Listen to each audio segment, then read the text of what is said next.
بسم الله الرحمن الرحيم. ولقد أرسلنا رسلا من قبلك منهم من قصصنا عليك ومنهم من لم نقصص عليك وما كان لرسول أن يأتي بآية إلا بإذن الله فإذا جاء أمر الله قضي بالحق وخسر هنالك المبطلون. അസ്സലാമു അലൈക്കും വറഹ്മത്തുള്ളാഹി വബർക്കാത്തുഹു. ഖുർആൻ പദം 1648 ദിവസത്തിലേക്ക് എല്ലാവരെയും ഹാർദമായി സ്വാഗതം ചെയ്യുന്നു. വിശുദ്ധ ഖുർആനിലെ 40-ാമത്തെ അധ്യായമായ സൂറത്തുൽ ഗാഫിറിലെ 78-ാമത്തെ ആയത്താണ് ഇന്ന് പഠനവിധേയമാക്കുന്നത്. ക്ലാസ് ആരംഭിക്കുന്നതിനായി ആദരണീയനായ ഡോക്ടർ AI വിലായത്തുള്ള സാഹിബിനെ ക്ഷണിക്കുന്നു. അസ്സലാമു അലൈക്കും വറഹ്മത്തുള്ളാഹി വബറകാതുഹു. أعوذ بالله من الشيطان الرجيم. بسم الله الرحمن الرحيم.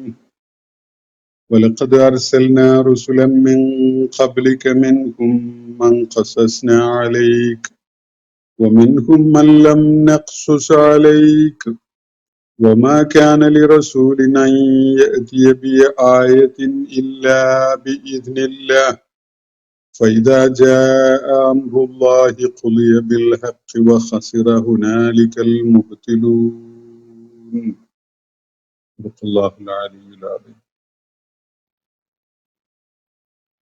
സൂറത്ത് ഗാഫിറിലെ 78-ാമത്തെ ആയത്താണ് നമ്മൾ ഇന്ന് പഠന വിധേയമാക്കുന്നത്. ഇതിന്റെ തൊട്ടു മുമ്പായിട്ട് നമ്മൾ പഠന വിധേയമാക്കിയ ആയത്തുകൾ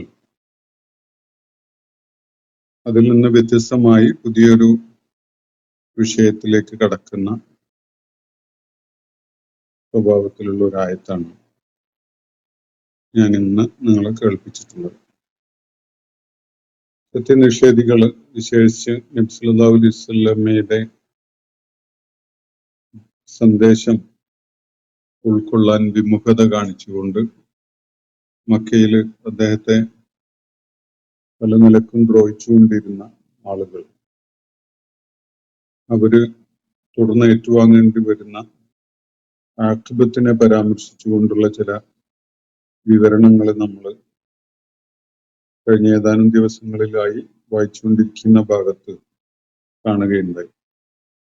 അവരോടായിട്ട് അള്ളാഹു പാരത്രിക ലോകത്ത് ഉയർത്തെഴുന്നേൽപ്പിനെ തുടർന്ന് പറയുന്ന ഒരു കാര്യം, ഉദ്ഖുലൂ അബ്വാബ ജഹന്നമ, നിങ്ങൾ നരക കവാടങ്ങളിലൂടെ പ്രവേശിച്ചു കൊള്ളുക, ഖാലിദീന ഫീഹ, നിങ്ങൾ അവിടെ സ്ഥിരമായി വസിക്കേണ്ടവരാണ്, ഫബിഇസ മസ്വൽ മുതകബ്ബിരീൻ, അഹന്ത കാണിച്ചുകൊണ്ട് ജീവിച്ച ആളുകളുടെ മടക്കം, അവരുടെ മടക്കഗേഹം വളരെ ദുർഭഗമായതാണ്, ഭാഗ്യദോഷങ്ങൾ നിറഞ്ഞതാണ് എന്ന സൂചനയോടുകൂടിയുള്ള ഒരു നിർദ്ദേശമാണ് അവർക്ക് നൽകപ്പെടുന്നത്. എന്നിട്ട് നബി സല്ലല്ലാഹു അലൈഹി വസല്ലമയോട് സഹനം അവലംബിക്കാനാണ് അള്ളാഹു നിർദ്ദേശിക്കുകയുണ്ടായത്. ഫസ്ബിർ ഇന്ന വഅദല്ലാഹി ഹഖ്, അള്ളാഹുവിന്റെ വാഗ്ദാനം അത് വിശ്വാസികൾക്കുള്ളതായാലും സത്യനിഷേധികൾക്കുള്ളതായാലും അത് സത്യമാണ്, അത് പുലരുക തന്നെ ചെയ്യും. അവയില് ചിലതൊക്കെ താങ്കളുടെ ജീവിതകാലത്ത് തന്നെ താങ്കൾക്ക് കാണാൻ കഴിയുന്ന വിധത്തില് അരങ്ങേറും. വേറെ ചിലത് ഒരുപക്ഷെ താങ്കളെ നാം പൂർണ്ണമായി ഏറ്റെടുത്തതിന് ശേഷം, തിരിച്ചു വിളിച്ചതിന് ശേഷമായിരിക്കാം. എന്തായാലും ഈ ആളുകളുടെയൊക്കെ മടക്കം നമ്മുടെ അടുക്കലേക്ക് തന്നെയാണ്. ഇവരാരും ദൈവിക നടപടിയിൽ നിന്ന് മുക്തരാകാൻ പോകുന്നില്ല. അവയെ ദൈവിക നടപടികളെ ഗൗനിക്കാതെ അതിന്റെ യാതൊരു ഇമ്പാക്റ്റും ഇല്ലാത്ത വിധത്തിൽ അവർക്കങ്ങ് രക്ഷപ്പെട്ട് കളയാനൊന്നും സാധിക്കുകയില്ല എന്നുകൂടിയാണ് അല്ലാഹു 77-ാമത്തെ ആയത്തിന്റെ അവസാനത്തിലായിട്ട് പറയുന്നത് നമ്മൾ കാണുകയുണ്ടായത്. അതിനെ തുടർന്നാണ് ഒരു ആശയപരമായ ഇവിടെ കൈകാര്യം ചെയ്യപ്പെടുന്ന വിഷയത്തിൽ ഒരു ചെറിയ മാറ്റം എന്നിട്ട് മറ്റൊരു ദിശയിലേക്ക് കാര്യങ്ങൾ നീങ്ങുന്നു. വലഖദ് അർസൽന റുസുലൻ മിൻ ഖബ്ലിക, നബി സല്ലല്ലാഹു അലൈഹി വസല്ലമയോടായിട്ട് അല്ലാഹു പങ്കുവെക്കുകയാണ്. വലഖദ് അർസൽന, നിശ്ചയമായിട്ടും നാം നിയോഗിച്ചയക്കുകയുണ്ടായിട്ടുണ്ട്. റുസുലൻ, ദൂതന്മാരെ, ധാരാളം പ്രവാചകന്മാരെ നാം നിയോഗിച്ചയക്കുകയുണ്ടായിട്ടുണ്ട്. മിൻ ഖബ്ലിക, താങ്കളുടെ മുമ്പ് തന്നെ. ദൈവിക ദൗത്യം നിർവഹിച്ചുകൊണ്ട് ഭൂമുഖത്ത് ആദ്യമായി രംഗത്ത് വരുന്ന പ്രവാചകനല്ല, ദൈവിക ദൂതനല്ല താങ്കൾ. താങ്കൾക്ക് മുമ്പ് പലരും ഈ ദൗത്യം നിർവഹിക്കുന്നവരായി ഭൂമുഖത്ത് രംഗത്ത് വന്നിട്ടുണ്ടായിരുന്നു. നാം പലരെയും അയച്ചിട്ടുണ്ടായിരുന്നു. മിൻഹും മൻ ഖസസ്ന അലൈക, അവരുടെ കൂട്ടത്തില് അവരെ കുറിച്ചുള്ള വിവരണം നാം നൽകിയിട്ടുള്ളവരുണ്ട്. ദിവ്യ വെളിപ്പാടിന്റെ ഭാഗമായിട്ട് തന്നെ താങ്കൾക്ക് അവരിൽ ചിലരുടെയൊക്കെ കാര്യങ്ങൾ പരാമർശിച്ചുകൊണ്ടുള്ള വിവരണങ്ങൾ നൽകിയിട്ടുണ്ട്. മിൻഹും മൻ ഖസസ്ന അലൈക. ഖസസ്ന എന്ന് പറഞ്ഞാൽ കഥ വിവരിക്കുക, കഥ അല്ലെങ്കിൽ ചരിത്രം നരേറ്റ് ചെയ്യുക എന്നതൊക്കെയാണ് സൂചിപ്പിക്കുന്നത്. അപ്പോ ഈ ദൂതന്മാർ, താങ്കൾക്ക് മുമ്പ് നിയോഗിച്ചയക്കപ്പെട്ടിരുന്ന ദൂതന്മാരുടെ കൂട്ടത്തിൽ ചിലരുടെ ദൗത്യ നിർവഹണവും ജീവിതവും ഒക്കെ ആയിട്ട് ബന്ധപ്പെട്ടുകൊണ്ടുള്ള വിവരണം നാം താങ്കൾക്ക് ഇതിനകം തന്നെ നൽകി കഴിഞ്ഞിട്ടുണ്ട്.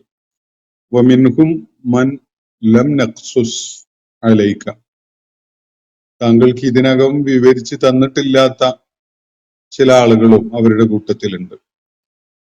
ദൈവിക ദൗത്യം നിർവഹിക്കുന്നതിന് വേണ്ടി നിയോഗിച്ചയക്കപ്പെട്ട എല്ലാ പ്രവാചകന്മാരെ കുറിച്ചും താങ്കളോട് വിശദമായി വിവരിച്ച് തന്നിട്ടില്ല. ചിലരെയൊക്കെ താങ്കൾക്ക് ആവശ്യമായ വിധത്തിൽ വിവരിച്ച് തന്നിട്ടുണ്ട്. വേറെ ചിലരുടെ കാര്യങ്ങൾ വിവരിക്കപ്പെട്ടിട്ടില്ല.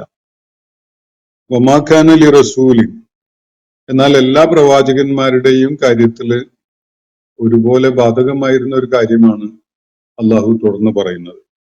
വമാ കാന ലി റസൂലിൻ, ഒരു ദൂതനും പാടുള്ളതല്ല, സാധ്യമല്ല. അൻ യഅ്തിയ ബി ആയത്തിൻ, ഒരു ദൃഷ്ടാന്തം കൊണ്ടുവരിക എന്നത്. ജനങ്ങൾ ആവശ്യപ്പെടുന്നതിനനുസരിച്ച് ഒരു ദൃഷ്ടാന്തം സ്വന്തം നിലക്ക് കാണിക്കുക എന്നത് ഒരു പ്രവാചകനും സാധ്യമല്ല, ഒരു പ്രവാചകനും സാധിക്കുകയില്ല. അൻ യഅ്തിയ ബി ആയത്തിൻ ഇല്ലാ ബി ഇദ്നില്ല, അള്ളാഹുവിന്റെ അനുമതിയോട് കൂടിയല്ലാതെ അങ്ങനെ ഒരു സാധ്യത ഒരു പ്രവാചകനും ഉണ്ടായിട്ടില്ല. ജനങ്ങള് അവരുടെ നിഷേധ മനസ്ഥിതി കാരണമായിട്ട് ദൈവിക സന്ദേശം ഉൾക്കൊള്ളാനുള്ള സന്നദ്ധതയില്ലായ്മയുടെ ഫലമായിട്ട് പലതും പറഞ്ഞുകൊണ്ടിരിക്കും, പലതും ചോദിച്ചുകൊണ്ടിരിക്കും. ആ ചോദിക്കുന്ന കാര്യങ്ങളും പറയുന്ന കാര്യങ്ങളും ഒക്കെ അതേപടി അവരുടെ ആവശ്യം ഉന്നയിക്കുന്നതിനനുസരിച്ച് അത് കാണിക്കുക എന്നത് താങ്കൾക്ക് എന്നല്ല, നേരത്തെ വന്നു പോയിട്ടുള്ള ഒരു പ്രവാചകന്റെ കാര്യത്തിലും ഒരു ദൈവിക ദൂതന്റെ കാര്യത്തിലും സാധ്യമായ സംഗതിയായിരുന്നില്ല. ആയാത്തുകൾ കാണിക്കുക എന്നത് അള്ളാഹുവിന്റെ നിർദ്ദേശപ്രകാരം നിർവഹിക്കപ്പെടുന്ന സംഗതിയാണ്. അതിന്റെ നിയന്ത്രണം അള്ളാഹുവിന്റെ കയ്യിലാണ്. അപ്പോ താങ്കൾക്ക് മുമ്പ് ധാരാളം ദൂതന്മാരെ നാം അയച്ചിട്ടുണ്ട്. അവരുടെ കൂട്ടത്തിൽ ചിലരുടെയൊക്കെ കാര്യങ്ങൾ നാം ഇതിനകം വിവരിച്ചു തന്നിട്ടുണ്ട്. എന്നാൽ വേറെ ചിലരുടെ കാര്യങ്ങളൊന്നും നാം വിവരിച്ചു തന്നിട്ടുമില്ല. കുറെ പ്രവാചകന്മാരുടെ കാര്യങ്ങൾ വിശുദ്ധ ഖുർആനിൽ പരാമർശിച്ചിട്ടുണ്ട്. 25 പ്രവാചകന്മാരുടെ പേരുകളും അവരുടെ ദൗത്യ നിർവഹണവുമായി ബന്ധപ്പെട്ടുകൊണ്ടുള്ള വിശദാംശങ്ങളും വിശുദ്ധ ഖുർആനിൽ പരാമർശിക്കപ്പെട്ട് കാണാം. എന്നാൽ പരാമർശിക്കപ്പെടാത്ത ധാരാളം പ്രവാചകന്മാര് വേറെയും ഉണ്ടായിട്ടുണ്ട്. പക്ഷെ ഈ പ്രവാചകന്മാരൊന്നും തന്നെ വമാക്കാന ലി റസൂലിൻ അയ്യഅ്തിയ ബി ആയത്തിൻ ഇല്ലാ ബി ഇദ്നില്ല, അള്ളാഹുവിന്റെ അനുമതി ഇല്ലാതെ ഒരു ആയത്ത് കൊണ്ടുവരിക എന്നത് അവരെ സംബന്ധിച്ചിടത്തോളം സാധ്യമായ കാര്യമായിരുന്നില്ല. ഫൈദാ ജാ അംറുല്ലാഹി, എന്നാൽ അള്ളാഹുവിന്റെ ഉത്തരവ് വന്നു കഴിഞ്ഞാൽ, അള്ളാഹുവിന്റെ കൽപ്പന ഉണ്ടായാൽ കാര്യങ്ങളിൽ ഖുളിയ ബിൽ ഹഖ്, സത്യത്തിന്റെയും ന്യായത്തിന്റെയും അടിസ്ഥാനത്തിൽ വിധി തീർപ്പുണ്ടാവും. അത് സുനിശ്ചിതമാണ്. അള്ളാഹു ദൂതന്മാരെ പല സമൂഹങ്ങളിലേക്കും അയക്കുകയുണ്ടായിട്ടുണ്ട്. അവരിൽ പലരും അള്ളാഹുവിന്റെ നിർദ്ദേശപ്രകാരം അള്ളാഹുവിന്റെ അനുമതിയോടുകൂടി പല ദൃഷ്ടാന്തങ്ങളും പല ആയത്തുകളും അവരുടെ ദൗത്യ നിർവഹണത്തെ അവർക്ക് ബോധ്യപ്പെടുത്തുന്ന വിധത്തിലുള്ള ദൈവിക ദൃഷ്ടാന്തങ്ങൾ ഈ ദൂതന്മാര് അവരെ കാണിച്ചിട്ടുണ്ട്, അവരുടെ മുന്നിൽ അവതരിപ്പിച്ചിട്ടുണ്ട്. എന്നാൽ അതൊന്നും തന്നെ പ്രവാചകന്മാര് സ്വന്തം നിലക്ക് അവതരിപ്പിച്ച സംഗതിയല്ല. അള്ളാഹുവിന്റെ അനുമതിയോടെ അള്ളാഹുവിന്റെ കൽപ്പന പ്രകാരം നിർവഹിക്കപ്പെട്ട കാര്യങ്ങളാണ്. എന്നാൽ ഒടുക്കം ഫൈദാ ജാ അംറുല്ലാഹി, അള്ളാഹുവിന്റെ കൽപ്പന ഉണ്ടായിക്കഴിഞ്ഞാൽ ഖുളിയ ബിൽ ഹഖ്, കാര്യങ്ങളിലൊക്കെ സത്യത്തിന്റെ അടിസ്ഥാനത്തിൽ തീരുമാനം കൽപ്പിക്കപ്പെടും. സത്യം എന്ന അൽ ഹഖ് എന്നതിന് ന്യായം, നീതി എന്നൊക്കെയുള്ള അർത്ഥസൂചനകളുണ്ട്. അപ്പൊ ദൈവികമായ കൽപ്പന ഉണ്ടായിക്കഴിഞ്ഞാൽ തീർപ്പ് കൽപ്പിക്കപ്പെടുന്നത് ഹഖിന്റെ അടിസ്ഥാനത്തിലാണ്. പല സമൂഹങ്ങൾക്കും പ്രവാചകന്മാരും മുഖേന കാണിക്കപ്പെട്ട ദൈവിക ദൃഷ്ടാന്തങ്ങൾ ഉൾക്കൊണ്ടുകൊണ്ട് സത്യമാർഗം അവലംബിക്കാൻ സാധിച്ചിട്ടുണ്ടാകും. വേറെ കുറെ പേര് കുതർക്കങ്ങളിൽ ഏർപ്പെട്ടുകൊണ്ട്, ആ ഘട്ടത്തിലെ മക്കയിലെ മുശ്രിക്കുകളുടെ നിലപാട് പോലെ കുതർക്കങ്ങളിൽ ഏർപ്പെട്ടുകൊണ്ട് അവര് പ്രവാചകന്മാരെയും അവര് അവതരിപ്പിച്ച ജീവിത ദർശനത്തെയും ഒക്കെ തള്ളിക്കളയുന്നവരായിട്ടാവും നിലകൊണ്ടിട്ടുണ്ടാവുക. പലപ്പോഴും അവരുടെ മുന്നിൽ അവതരിപ്പിക്കപ്പെട്ട ആയാത്തുകള് പോരാ എന്ന് പറഞ്ഞുകൊണ്ട് വേറെ പല ആയാത്തുകളും കാണിക്കാത്തത് എന്ത് എന്ന വിധത്തിൽ ചോദിക്കുകയും കാണിക്കാൻ ആവശ്യപ്പെടുകയും ഒക്കെ ചെയ്യാറുണ്ട്. യഥാർത്ഥത്തിൽ ഓരോ സമൂഹത്തിനും ബുദ്ധിപരമായി കാര്യം ഉൾക്കൊള്ളാൻ സാധിക്കുന്ന വിധത്തിലുള്ള ആയാത്തുകളാണ് അള്ളാഹു പ്രവാചകന്മാർ മുഖേന അവരുടെ മുന്നിൽ അവതരിപ്പിക്കുന്നത്. ആ ആയാത്തുകള് അള്ളാഹുവിന്റെ ഏകത്വത്തെ ബോധ്യപ്പെടാൻ അവർക്ക് ധാരാളം മതിയായതായിരിക്കും. അതിന് മതിയായ ദൃഷ്ടാന്തങ്ങളാണ് അവരുടെ മുന്നിൽ അവതരിപ്പിക്കപ്പെടുക. പക്ഷെ വിശ്വാസം ഉൾക്കൊള്ളാൻ വ്യക്തിപരമായ അല്ലെങ്കിൽ ഭൗതിക ജീവിതവുമായി ബന്ധപ്പെട്ടുകൊണ്ടുള്ള പല താല്പര്യങ്ങളും കാരണമായി ചില സമൂഹങ്ങൾ സന്നദ്ധരാവുകയില്ല. പക്ഷെ അത് തുറന്നു പറയുന്നതിന് പകരം അവര് പ്രവാചകന്മാരോട് വേറെ പല ആയത്തുകളും ചോദിച്ചുകൊണ്ടിരിക്കുക എന്നത് അവരുടെ ഒരു സ്വഭാവമാണ്, ഒരു ശീലമാണ്. കുതർക്കങ്ങളിൽ ഏർപ്പെടുന്നതിന്റെ ഭാഗമായിട്ട് തന്നെയുള്ള അവരുടെ ഒരു രീതിയാണ് വേറെ ആയാത്തുകൾ ആവശ്യപ്പെടുക എന്നത്. എന്നാൽ ഏത് സമൂഹത്തിന് കാര്യം ഉൾക്കൊള്ളാൻ എന്ത് തരം ആയാത്തുകളാണ് അവരുടെ മുന്നിൽ അവതരിപ്പിക്കപ്പെടേണ്ടത് എന്നതിനെ കുറിച്ച് അള്ളാഹുവിന് കൃത്യമായ ധാരണയുണ്ട്. ആ ധാരണയുടെ അടിസ്ഥാനത്തിലാണ് ഓരോ ദൂതന്റെയും ദൗത്യ നിർവഹണ ഘട്ടത്തില് അവർക്ക് മുന്നിൽ അള്ളാഹു ദൃഷ്ടാന്തങ്ങൾ ആ ദൂതൻ മുഖേന അവതരിപ്പിക്കുന്നത്. എന്നാൽ അത് തള്ളിക്കളയുന്ന ആളുകൾക്ക് യഥാർത്ഥത്തിൽ അത് നിരസിക്കാനുള്ള, തള്ളിക്കളയാനുള്ള ഒരു ന്യായം കണ്ടെത്തിക്കൊണ്ട് അവര് ആ ദൂതനെതിരെ തിരിയുകയാണ് സാധാരണഗതിയിൽ ചെയ്യുക. എന്നാൽ ഒരു കാര്യം തീർച്ചയാണ്, ദൃഷ്ടാന്തങ്ങൾ ഉൾക്കൊണ്ടുകൊണ്ട് അത് അംഗീകരിച്ച് സത്യമാർഗം അവലംബിക്കുന്നവരാകാൻ അവര് സന്നദ്ധരായാലും സന്നദ്ധരായിട്ടില്ലെങ്കിലും അള്ളാഹു അവരുടെ കാര്യത്തിൽ തീർപ്പ് കൽപ്പിക്കാൻ ഒരു സമയം നിശ്ചയിച്ചിട്ടുണ്ട്. ആ സമയം വന്നു കഴിഞ്ഞാൽ ഫൈദാ ജാ അംറുല്ലാഹി, അങ്ങനെ അള്ളാഹുവിന്റെ ഉത്തരവ്, അള്ളാഹുവിന്റെ കൽപ്പന അത് സംബന്ധമായി ഉണ്ടായിക്കഴിഞ്ഞാൽ ഖുദിയ ബിൽ ഹഖ്, തീർപ്പ് കൽപ്പിക്കപ്പെടുന്നത് സത്യത്തിനെയും നീതിയെയും ന്യായത്തെയും ഒക്കെ അടിസ്ഥാനപ്പെടുത്തിക്കൊണ്ടാണ്. തുടർന്ന് അതിന്റെ ഫലം എന്താണ്? ഹസിറ ഹുനാലിക്കൽ മുബ്തിലൂൻ, നിഷേധികളായ ആളുകൾ, ബാത്തിലിനെ പിൻപറ്റിയ ആളുകൾ, അസത്യവാദികൾ, അവരൊക്കെയും തന്നെ വലിയ പരാജയം ഏറ്റുവാങ്ങിയവരായിട്ട് ആ ഘട്ടത്തിൽ മാറുകയും ചെയ്യുന്നു. ഇതാണ് അതിന്റെ ഫലം. അവർക്ക് ഒരിക്കലും തന്നെ അവരാവശ്യപ്പെട്ട അല്ലെങ്കിൽ അവര് ഉന്നയിച്ച ദുർന്യായങ്ങൾ ഒന്നും അടിസ്ഥാനപ്പെടുത്തിക്കൊണ്ടുള്ള അവര് ചോദിച്ച ആയത്തുകൾ കാണിക്കപ്പെടുകയല്ല ചെയ്യുക, മറിച്ച് അവരുടെ സമയം അങ്ങ് കഴിഞ്ഞു പോകും എന്നത് മാത്രമാണ് ഫലമായിട്ടുണ്ടാവുക. അങ്ങനെ അള്ളാഹുവിന്റെ തീർപ്പ് കൽപ്പിക്കപ്പെടുന്നതോടുകൂടി അവരുടെ കാര്യത്തിലുള്ള ദൈവിക വിധി കൽപ്പിക്കപ്പെടാനുള്ള ദൈവിക നിർദ്ദേശം വരുന്നതോടുകൂടി ഫൈദാ ജാഅ അംറുല്ലാഹി, അവരുടെ കാര്യത്തിൽ ഖുദിയ ബിൽ ഹഖ്, ഹഖിനെ അടിസ്ഥാനപ്പെടുത്തിക്കൊണ്ട് കാര്യം തീരുമാനിക്കപ്പെടും, വിധി കൽപ്പിക്കപ്പെടും. ആ ഘട്ടത്തില് മുബ്തിലുകൾ, ഇതിനെ നിഷേധിച്ച് തള്ളിയ ആളുകൾ, ഇതിനെ ബാത്തിലായിട്ട് പ്രഖ്യാപിക്കുകയും അസ്വീകാര്യമായിട്ട് കാണുകയും ചെയ്ത ആളുകൾ, അവരാണ് മുബ്തിലുകൾ. അവരെ അസത്യവാദികൾ എന്ന് പറയാം, അല്ലെങ്കിൽ ബാത്തിലിനെ പിൻപറ്റുന്നവർ എന്ന് പറയാം, അല്ലെങ്കിൽ പ്രവാചകന്മാർ അവതരിപ്പിച്ച ജീവിത ദർശനത്തെ ബാത്തിലായിട്ട് പരാമർശിച്ചുകൊണ്ട് അങ്ങനെ അതിനെ വിശേഷിപ്പിച്ച ആളുകൾ എന്ന നിലക്കും അതിനെ മനസ്സിലാക്കാം. മുബത്തില് എന്ന വാക്ക് ഒരു സംഗതിയെ ബാത്തിലായി കാണുന്നവൻ അല്ലെങ്കിൽ ബാത്തിലാക്കുന്നവൻ എന്നാണ് അർത്ഥം. ഫോൾസിഫയർ എന്ന് പറയും ഇംഗ്ലീഷില്. അപ്പൊ ഇവിടെ പ്രവാചകന്മാര് ഈ ഒരു സമൂഹത്തിന്റെ മുന്നിൽ ദൈവിക സന്ദേശം അവതരിപ്പിക്കുമ്പോൾ രണ്ട് സാധ്യതയാണുള്ളത്. ഒന്ന്, ആ പ്രവാചകന്മാർ അവതരിപ്പിച്ചതിന്റെ യുക്തിതലം, ബുദ്ധിപരത, ദൈക്ഷണികത ഒക്കെ ഉൾക്കൊണ്ടുകൊണ്ട് അതിനെ സത്യപ്പെടുത്തുക എന്നതാണ് ഒരു നിലപാട്. മറ്റൊരു നിലപാട് അത് തള്ളിക്കളയുക, അതിനെ കള്ളമാണ് എന്ന് ആരോപിക്കുക, വ്യാജമാണ് എന്ന് പറയുക എന്നതാണ്. അപ്പൊ അതിനെ വ്യാജമാക്കി തള്ളിക്കളയുന്ന ആളുകൾ എന്ന അർത്ഥത്തിൽ മുബ്തിലുകളെ മനസ്സിലാക്കാം. അല്ലെങ്കിൽ സ്വയം തന്നെ ബാത്തിലായ വഴി തെരഞ്ഞെടുത്ത് പോകുന്ന ആള് എന്ന അർത്ഥത്തിലും ആ വാക്കിനെ ഉൾക്കൊള്ളാം.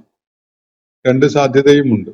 അപ്പോ മുബ്തിലുകളുടെ കാര്യം ആ ഘട്ടത്തില് വല്ലാത്ത കഷ്ടപ്പാടായിരിക്കും എന്നാണ് ഇവിടെ അള്ളാഹു സൂചിപ്പിക്കുന്നത്. വഹസിറ ഹുനാലിക, ആ ഘട്ടത്തിൽ, ആ സന്ദർഭത്തില് മുബ്തിലുകൾ എല്ലാം നഷ്ടപ്പെട്ടവരായി മാറും. എല്ലാം പരാജയപ്പെട്ട അവസ്ഥയുള്ള, പരാജയം ഏറ്റുവാങ്ങിയ അവസ്ഥയിലായിരിക്കും അവര്, നഷ്ടകാരികളായി മാറിയിട്ടുണ്ടാകും അവര് എന്നാണ് അള്ളാഹുവിടെ സൂചിപ്പിക്കുന്നത്.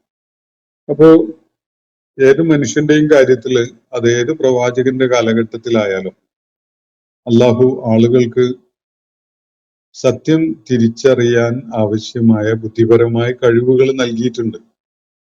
ഏത് കാലഘട്ടത്തിലേതായാലും, നാഗരിക വളർച്ചയുടെ ഏത് ഘട്ടത്തിൽ ആയിരുന്നാലും അള്ളാഹുവുമായി ബന്ധപ്പെട്ടുകൊണ്ടുള്ള, മനുഷ്യാസ്തിത്വവുമായി ബന്ധപ്പെട്ടുകൊണ്ടുള്ള, ജീവിതവുമായി ബന്ധപ്പെട്ടുകൊണ്ടുള്ള സത്യം എന്ത് എന്നത് തിരിച്ചറിയാൻ ആവശ്യമായ ബുദ്ധിപരമായ കഴിവുകൾ അള്ളാഹു മനുഷ്യർക്ക് നൽകിയിട്ടുണ്ട്.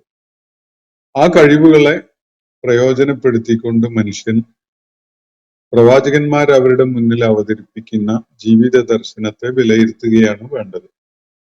അത് വിലയിരുത്തുമ്പോൾ അവര് പ്രവാചകനാണ് എന്നത് ബോധ്യപ്പെടുത്തുന്നതിനുള്ള ചില തെളിവുകൾ അവർ അവതരിപ്പിക്കും. ആ തെളിവുകള് ഇവര് ചോദിക്കുന്ന തരത്തിലുള്ള തെളിവുകൾ ആവുക എന്നതല്ല, മറിച്ച് ആ വന്നിരിക്കുന്ന ആള് ദൈവിക സന്ദേശവുമായി വന്ന സത്യപ്രവാചകനാണോ അല്ലേ എന്നത് ബോധ്യപ്പെടാൻ ഉപകരിക്കുന്ന തെളിവുകളായിരിക്കും. ആ തെളിവുകളെ ഉൾക്കൊള്ളണമെങ്കിൽ ബുദ്ധിപരമായ സത്യസന്ധത ഉണ്ടാവണം.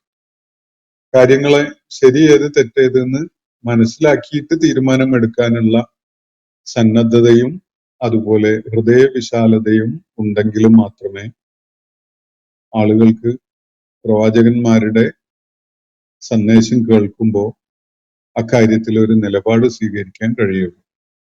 ഭൗതികമായ ചില അജണ്ടകളുമായി കഴിയുന്ന ആളുകൾ, അവർക്ക് ചില താല്പര്യങ്ങൾ ഉണ്ടാകും, ചില നിലപാടുകൾ ആ താല്പര്യങ്ങളുമായി ബന്ധപ്പെട്ടുകൊണ്ട് തന്നെ അവർ രൂപപ്പെടുത്തിയിട്ടുണ്ടാകും. അതുകൊണ്ട് തന്നെ അവര് സ്വീകരിച്ച ഒരു ജീവിത സരണി, അവർ പിന്തുടർന്നുകൊണ്ടിരിക്കുന്ന ഒരു ജീവിത സരണി ഉണ്ടാവുമല്ലോ സ്വാഭാവികമായി. ആ സരണിയിൽ നിന്ന് മാറുവാൻ, അത് എത്ര തന്നെ അബദ്ധം നിറഞ്ഞതാണെങ്കിലും, എത്ര തന്നെ പരാജയം ഉണ്ടാക്കുന്ന, ജീവിത പരാജയം ഏറ്റുവാങ്ങാൻ കാരണമാക്കുന്ന വിധത്തിലാണെങ്കിലും, അത് കൈയൊഴിഞ്ഞു പോരാൻ, സത്യമാർഗത്തിലേക്ക് തിരിയാൻ അവര് സന്നദ്ധരാവുകയില്ല. അങ്ങനെ സന്നദ്ധരാവാതിരിക്കുന്നത് പല നഷ്ടങ്ങളും കണ്ടുകൊണ്ടായിരിക്കും. ആ സത്യമാർഗം സ്വീകരിക്കുക വഴി അവര് പിന്തുടർന്നു വന്ന ബാത്തിലിന്റെ വഴി കൈവെടിയുക കാരണമായിട്ട് പല നഷ്ടങ്ങളും ഉണ്ടാവും എന്നുള്ളത് അവർ മുൻകൂട്ടി കാണുന്നുണ്ടാകും. ഈ നഷ്ടങ്ങൾ ഇല്ലാതിരിക്കുന്നതിന് വേണ്ടി അവര് അനുഭവിച്ചു വരുന്ന പല പ്രിവിലേജസും നഷ്ടപ്പെട്ടു പോകും എന്ന ഭീതി ഒക്കെ കാരണമായിട്ടാണ് അവര് ഈ ഹക്കിനെ പിന്തുണക്കാനും ബാത്തിലിനെ കൈവെടിയാനും ഒന്നും സന്നദ്ധരാവാതിരിക്കുന്നുണ്ടാവുക. എന്നാൽ കാര്യങ്ങളുടെ തീർപ്പ് കൽപ്പിക്കപ്പെടുന്ന സമയം എത്തുന്നതോടെ, വിധി തീർപ്പുണ്ടാകുന്നതോടെ ഈ മുബത്തിലുകളൊക്കെ അവർക്കൊക്കെ ബോധ്യപ്പെടുന്ന ഒരു കാര്യം, അവരേറ്റവും വലിയ പരാജയം അല്ലെങ്കിൽ നഷ്ടമാണ് ഏറ്റുവാങ്ങിയിട്ടുള്ളത് എന്നതാണ്. ഇത് വളരെ വ്യക്തതയോടുകൂടി അവർക്ക് ആ ഘട്ടത്തിൽ ബോധ്യപ്പെടും. ഞാൻ ഈ ആയത്ത് ഒന്നുകൂടി നിങ്ങളെ കേൾപ്പിക്കാം. വലഖദ് അർസൽന റുസുലൻ മിൻ ഖബ്ലിക എന്നാണ് ഇത് ഈ ആയത്തിന്റെ തുടക്കം. മുഹമ്മദ് നബി സല്ലല്ലാഹു അലൈഹി വസല്ലമയോട് നേരിട്ട് അഭിസംബോധന ചെയ്തുകൊണ്ട് പറയുന്ന ഒരു ശൈലിയിലാണ്. താങ്കൾക്ക് മുമ്പ് നാം ധാരാളം ദൂതന്മാരെ നിയോഗിച്ച് അയച്ചിട്ടുണ്ടായിരുന്നു. അപ്പൊ ഇപ്പോ നബി സല്ലല്ലാഹു അലൈഹി വസല്ലം നേരിടുന്ന ഒരു പ്രതിസന്ധിയെ മുൻനിർത്തിക്കൊണ്ടാണ് ഈ കാര്യം പറയുന്നത്. നബി സല്ലല്ലാഹു അലൈഹി വസല്ലമയെ ആ സമൂഹം യഥാർത്ഥത്തിൽ അകവും പുറവും ഒരുപോലെ അറിയുന്ന ആളുകളാണ് ആ സമൂഹം എങ്കിൽ പോലും അദ്ദേഹത്തെ സത്യസന്ധനായിട്ട് ജീവിതകാലം മുഴുവനും അവർക്ക് ബോധ്യപ്പെട്ടിട്ടുള്ളതാണെങ്കിലും ഇപ്പോൾ ദൈവിക ദൗത്യം നിർവഹിക്കാൻ തുടങ്ങിയപ്പോൾ അവർ അദ്ദേഹത്തെ കളവാക്കുകയാണ്. അദ്ദേഹത്തെ കുതർക്കങ്ങളിൽ ഏർപ്പെട്ടുകൊണ്ട് അദ്ദേഹത്തിന്റെ ദൗത്യ നിർവഹണത്തെ ശല്യപ്പെടുത്തുകയാണ്. അദ്ദേഹത്തെ വ്യക്തിപരമായി നശിപ്പിക്കാനൊക്കെ ആലോചിച്ചുകൊണ്ടിരിക്കുകയാണ് അവർ. ഈ ഒരു സന്ദർഭത്തിലാണ് നബി സല്ലല്ലാഹു അലൈഹി വസല്ലമയോട് അല്ലാഹു പറയുന്നത്, താങ്കൾക്ക് മുമ്പും ധാരാളം ദൂതന്മാരെ നാം അയച്ചിട്ടുണ്ടായിരുന്നു. അവരിൽ ചിലരെ കുറിച്ച് നാം ഇവിടെ വിശദമാക്കിയിട്ടുള്ളതാണ്. മിൻഹും മൻ ഖസസ്നാ അലൈക, താങ്കൾക്ക് അവരിൽ ചിലരെ കുറിച്ച് വിവരിച്ചു തന്നിട്ടുണ്ട്, അവരുടെ കഥ പറഞ്ഞു തന്നിട്ടുണ്ട്, അവരുടെ ഖിസ്സ ഇവിടെ വിവരിക്കപ്പെട്ടതാണ്. വമിൻഹും മൻ ലം നഖ്സുസ് അലൈക, അവരുടെ കൂട്ടത്തിൽ വേറെ ചിലരുടെ കാര്യത്തിൽ അവരുടെ ഖിസ്സ, അവരുടെ കഥ നാം താങ്കൾക്ക് വിവരിച്ചു തന്നിട്ടില്ല. അപ്പോ ഈ രണ്ട് വിഭാഗത്തിലുമുള്ള അസംഖ്യം പ്രവാചകന്മാര് ഭൂമുഖത്ത് വന്നു പോയിട്ടുണ്ട്. എന്നാൽ അവരാരും തന്നെ ദൈവിക ദൗത്യം നിർവഹിക്കുന്നതിന്റെ ഭാഗമായി സ്വന്തം നിലക്ക് ഒരു ആയത്ത് ജനങ്ങൾ ആവശ്യപ്പെട്ട പ്രകാരം കാണിക്കുകയുണ്ടായിട്ടില്ല. വമാ കാന ലിറസൂലിൻ അൻ യഅതിയ ബി ആയത്തിൻ ഇല്ലാ ബിഇദ്നില്ലാഹ്. നബി സല്ലല്ലാഹു അലൈഹി വസല്ലം ഒരുപക്ഷെ മനസ്സിൽ ആലോചിച്ചു പോയിട്ടുണ്ടാകും, ഈ ആളുകൾ ആവശ്യപ്പെടുന്ന വിധത്തിൽ എന്തുകൊണ്ട് ഒരായത്തങ്ങ് അള്ളാഹു കാണിക്കുന്നില്ല എന്നൊക്കെ. അവരെ ബോധ്യപ്പെടുത്തിയിട്ട് അവരെ സത്യമാർഗത്തിലേക്ക് വരാൻ അവരെ നിർബന്ധിതരാക്കുന്ന വിധത്തിലുള്ള ഒരു ആയത്ത് അള്ളാഹു എന്തുകൊണ്ട് അവതരിപ്പിക്കുന്നില്ല എന്നൊരു പക്ഷേ നബി സല്ലല്ലാഹു അലൈഹി വസല്ലം മനസ്സിൽ ആഗ്രഹിച്ചു പോയിട്ട്, അല്ലെങ്കിൽ അങ്ങനെ ഒരു ആലോചന ഉണ്ടായി കാണണം. ഈ ആളുകൾക്ക് തടസ്സമായിട്ടുള്ളത് ഇവരാവശ്യപ്പെട്ട തരം ആയത്തുകൾ കാണിക്കപ്പെടാത്തതാണ് എന്ന് അവർ പറഞ്ഞുകൊണ്ടിരിക്കുകയാണല്ലോ. അപ്പോ അതിൽ വല്ല കഴമ്പുണ്ടെങ്കിൽ അതങ്ങ് കാണിച്ചാൽ അവരെല്ലാവരും തൃപ്തരായി സത്യമാർഗത്തിലേക്ക് വരികയില്ലേ എന്നൊരാലോചന നബി സല്ലല്ലാഹു അലൈഹി വസല്ലമയെ അലട്ടിയിട്ടുണ്ടാവണം. അപ്പൊ അള്ളാഹു ഇവിടെ പറയുന്നത് അങ്ങനെ ഒരു ഏർപ്പാടില്ല. നേരത്തെ ദൂതന്മാര് പലരും വന്നു പോയിട്ടുണ്ട്. ചിലരെ കുറിച്ചൊക്കെ നാം ഇവിടെ വിവരിച്ചു തന്നു. വേറെ ചിലരെ കുറിച്ച് നാം ഇവിടെ പരാമർശിച്ചിട്ടുമില്ല. അങ്ങനെ ധാരാളം പ്രവാചകന്മാര് ഭൂമുഖത്ത് വന്നു പോയിട്ടുണ്ട്. പക്ഷെ അവരാരും തന്നെ അള്ളാഹുവിന്റെ അനുമതിയില്ലാതെ ഒരു ദൃഷ്ടാന്തവും ജനങ്ങളുടെ മുന്നിൽ അവതരിപ്പിക്കുകയുണ്ടായിട്ടില്ല. ഒമാഖാനലി റസൂലിൻ ആയത്തിൻ ഇല്ലാ ബിഇദ്നില്ല. അള്ളാഹുവിന്റെ ഇതിനോടുകൂടി അനുമതിയോടുകൂടി അല്ലാതെ ഒരു ദൂതനും ഒരു ആയത്തും കാണിക്കുകയുണ്ടായിട്ടില്ല, കൊണ്ടുവന്നിട്ടുണ്ടായിരുന്നില്ല. ഫൈദാ ജാ അംറുല്ലാഹി. അപ്പൊ ആയത്തുകൾ കാണിക്കപ്പെടുന്നത് ദൂതന്മാരുടെ ആഗമനം, അവര് ജനങ്ങളുടെ മുന്നിൽ സത്യസന്ദേശം അവതരിപ്പിക്കല്, ഇതൊക്കെ തന്നെ ഒരു പദ്ധതിയുടെ ഭാഗമാണ്. ആ പദ്ധതിയുടെ അവസാനം ഇങ്ങനെയാണ്. അള്ളാഹുവിന്റെ അമ്ര് ആ കാര്യത്തിൽ വരും. ഫൈദാ ജാ അംറുല്ലാഹി. അങ്ങനെ അള്ളാഹുവിന്റെ ഒരു കൽപ്പന അവരുടെ കാര്യത്തിൽ വന്നു കഴിഞ്ഞാൽ, അത് ഓരോ സമൂഹങ്ങളുടെയും കാര്യത്തിലാവാം, അതല്ലെങ്കിൽ ഒടുക്കം മനുഷ്യ സമൂഹത്തെ മുഴുവനായി ബാധിക്കുന്ന വിധത്തിലുള്ള യൗമുൽ ഖിയാമയുടെ ആ അനുഭവമാകാം. രണ്ടായാലും അള്ളാഹുവിന്റെ അവരുടെ കാര്യത്തിലുള്ള ഉത്തരവ്, അവരുടെ കാര്യത്തിലുള്ള വിധി ഉണ്ടായിക്കഴിഞ്ഞാൽ ഖുളിയ ബിൽ ഹഖ്, കാര്യങ്ങളെ പിന്നെ തീരുമാനിക്കപ്പെടുന്നത് മുഴുവനും ഹഖിനെ അടിസ്ഥാനപ്പെടുത്തിക്കൊണ്ടായിരിക്കും.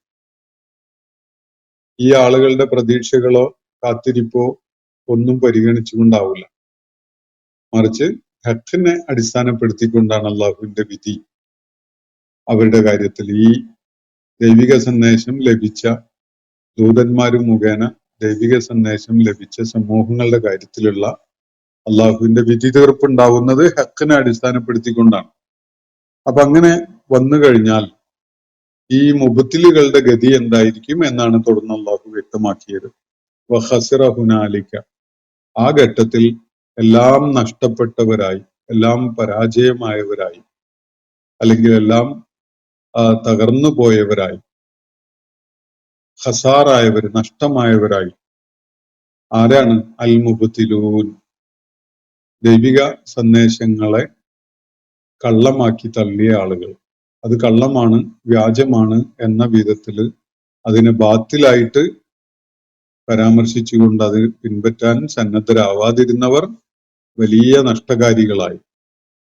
ഇനി അതല്ലെങ്കിൽ ബാത്തിലായ വഴികൾ പിന്തുടർന്ന ആളുകൾ എന്നും വായിക്കാം. അത് രണ്ട് സാധ്യതയുണ്ടത്. അത് അസത്യവാദികൾ എന്നാണ് ചിലർ അതിന് വിശദീകരണം കൊടുത്തത് കാണാം. അപ്പോ പ്രവാചകന്മാരുടെ സന്ദേശത്തെ കളവാക്കി എന്നത് ആയിരിക്കാം അവരുടെ ഒരു അവരെ മുബത്തിലുകൾ എന്ന നിലയ്ക്ക് വിശേഷിപ്പിക്കപ്പെടുന്നതിനുള്ള ഒരു കാരണം. മറ്റൊന്ന്, അവര് സ്വയം തന്നെ വ്യാജമായ, കള്ളമായ ആശയങ്ങളെ പിൻപറ്റുന്നവരായി എന്നതാവാം.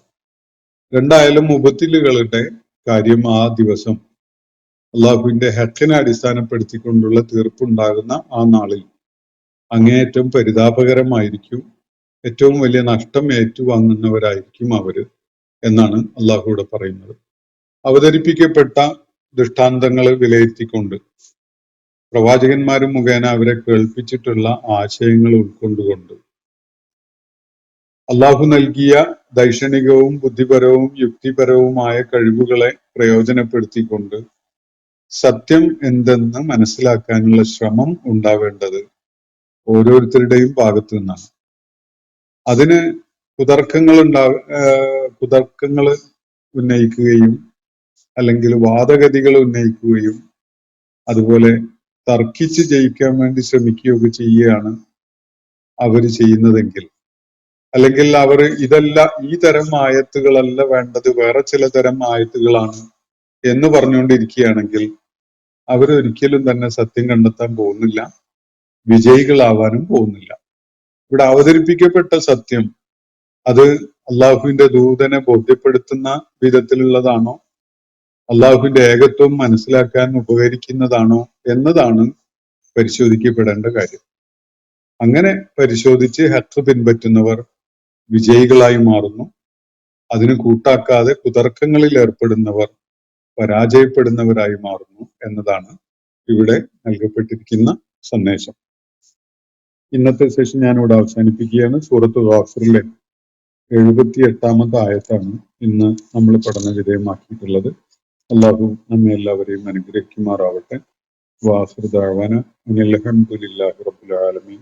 അസ്സലാമു അലൈക്കും വറഹ്മത്തുള്ളാഹി വബറകാതുഹു. ഇന്നത്തെ ഖുർആൻ പദം ഇവിടെ സമാപിക്കുന്നു. ഖുർആൻ പഠനത്തിൽ പങ്കെടുത്ത എല്ലാവർക്കും അള്ളാഹു അർഹമായ പ്രതിഫലം നൽകി അനുഗ്രഹിക്കട്ടെ. വആഖിറു ദഅ്വാന അനിൽ ഹംദുലില്ലാഹി റബ്ബിൽ ആലമീൻ. അസ്സലാമു അലൈക്കും വറഹ്മത്തുള്ളാഹി വബറകാതുഹു.